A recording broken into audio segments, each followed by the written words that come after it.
Welcome to this week's Marvel movie news. This one's a big one, so let's jump straight into it. So, starting with Spider-Man, and an update on what the costume will look like has been released by Heroic Hollywood, which suggests that Tom Holland take on Spider-Man will be a bit more traditional than the newer Spider-Mans, with a chubbier spider on the back of the costume. And I mean, could this mean that we're getting web pits as well if we're going for a more traditional look? What do you think? Den of Geek, during a chat with John Watts, told us about what comics John Watts has been reading for the influence on his Spider-Man film, which is out July 20th, 2017, and he likes the Brian Michael Bendis Ultimate Run, and he also mentioned Spider-Man Loves Mary Jane as another comic series. What do you think of that? Leave your sound off in the comments. And Bryan Cranston told Metro that he wants to play a mean Marvel villain. And you know, Spider-Man's coming up. He's got a lot of villains. He could be pretty good at it. What do you think? Who should he play? And now, let's jump into the really, really big news. Marvel has announced 4 new films. One of those has been named as Ant-Man and the Wasp, which will be released July 6, 2016. And that's not all. Marvel has also announced 3 untitled films, which will premiere on May 1st, 2020, July 10th, 2020, and November 6th, 2020. So I want you to speculate away in the comments. And along with this news also came more concept art for the Wasp.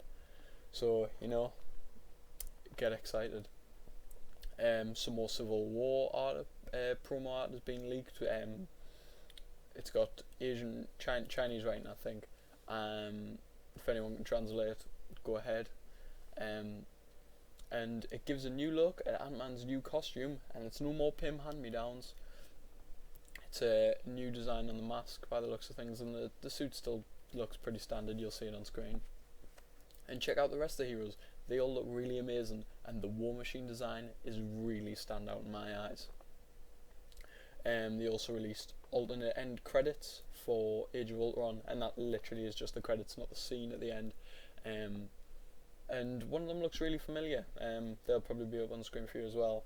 In an interview with Cinema Blend, Guardian of the Galaxy 2's Dave Bautista explains that we might get more of his backstory in Guardians 2, because he says that's the point of Guardians 2, to explore more of everyone's backstory.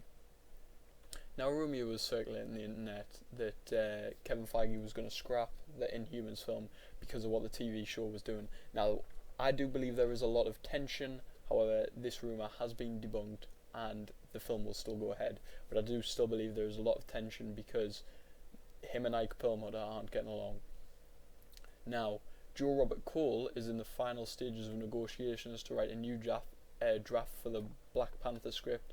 The director who directed Straight Outta Compton is set to tackle Furious 8, so they'll be looking for a new director. However, they said first, Kevin Feige's came out and said that they want to perfect the script before they go for a director.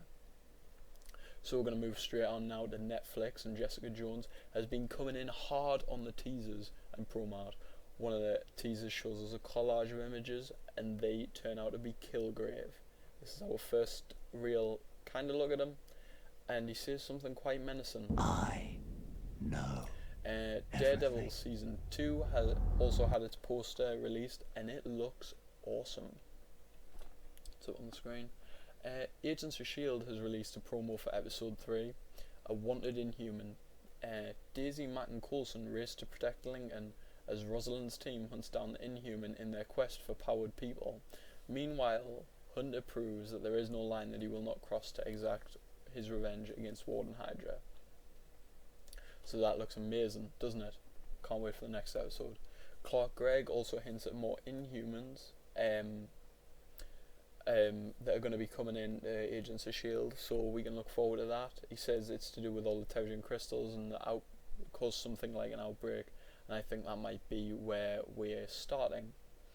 And our final bit of news this week is the newsrooms Wayne Everett